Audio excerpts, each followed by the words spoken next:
Welcome to our 5 on 5. We're pleased to be joined by Medford City Councilor Daniel Bunn. Daniel, thanks for being here. Appreciate it. Good to see you. Thanks for having me here. All right, so you spoke recently at a Medford Chamber event. Tell us some of the highlights of what you were talking about. Well, the mayor and I spoke to the Chamber of Commerce and highlighted some big things that have happened in the city this last year.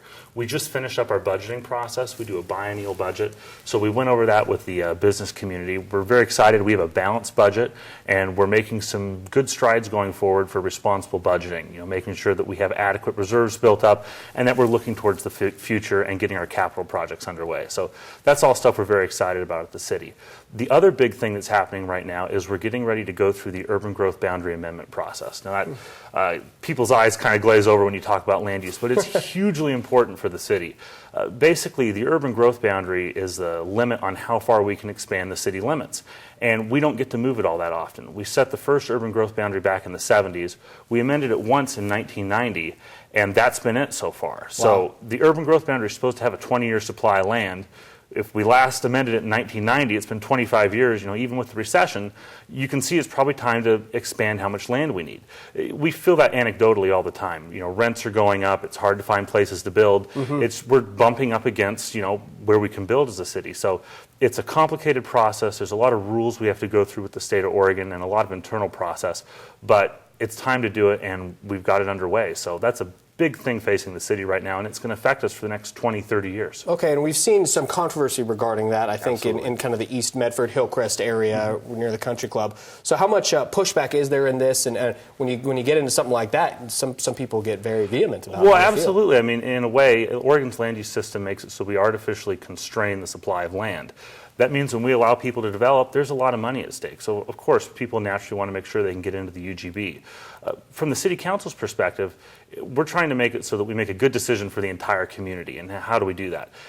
Part of it's looking at numbers, looking at things in, 1,000-page books of tables and regulations. But for us, the bigger part is making sure we capture enough public testimony. So the City Council is going to start our public hearings on August 6th.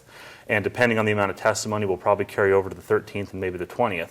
And the more testimony we get, the better we're able to feel what the community wants. What do people want the community to look like, 10, 20 years from now? Because even though there's a lot of rules in this process, there is a piece for the political system to say, this is the shape of Medford that we want to see going forward. So that's the part we're excited about and focused on right now. Very good. Well, we still have a lot more to talk about, including the Medford Center, marijuana dispensaries, a lot happening still. We're going to take a quick break. Stay with us.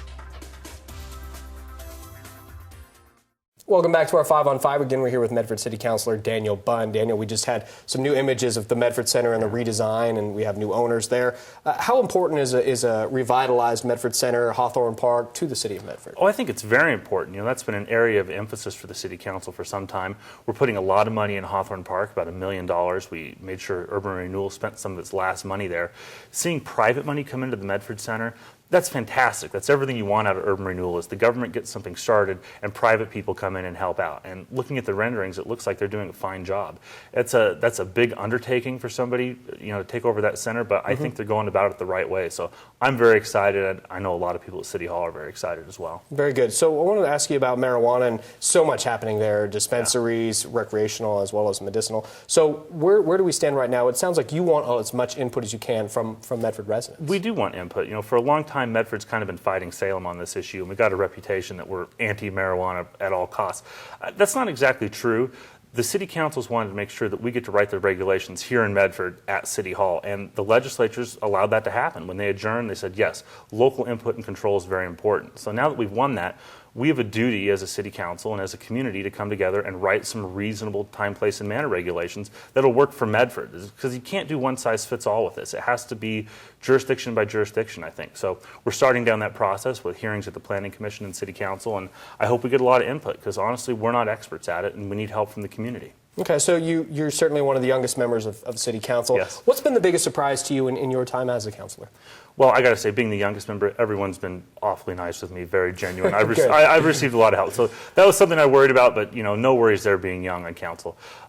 What's interesting is what people decide to get upset about and write to City Council about. We pass, $200, $300 million worth of budget. We don't get any testimony.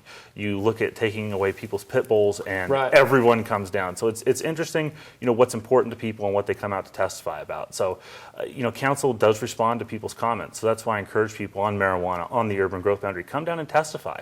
We normally get a couple letters a week. They go to the mayor, the whole city council, everybody reads them. So if you want to have your voice heard, you can. That's what's so great about local government. That's why we want to write rules at the local levels, because you can have an impact.